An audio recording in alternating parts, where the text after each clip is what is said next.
Talambuhay 17. At napasabak nga ako sa pag-aartista.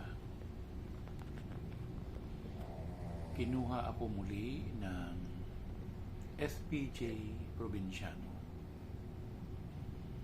At gumanap ako bilang obispo na maglilibing sa pagpatay sa unang ginang na gumanap na si Don Zulueta at ang mga anak.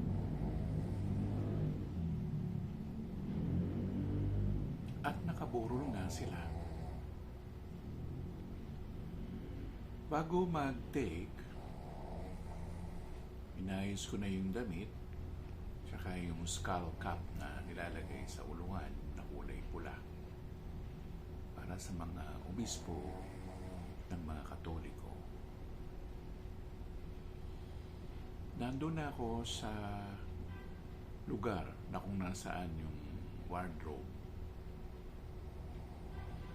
At umupo ako sa labas na nakaharap sa simbahan sa Tanay.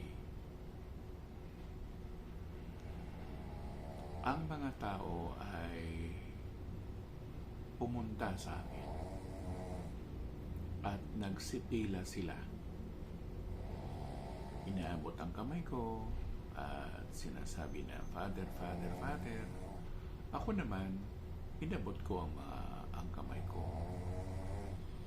At lahat sila ay pumati. Magandang araw po, Father. Magandang,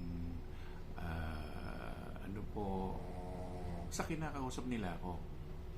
Pero, nga, hindi nila alam na hindi ako tunay na obispo. Basta ang alam nila, nandun nakaupo ako at yung mga pumapasok po ng simbahan, dumadaan sa akin. Nakakatawang buhay.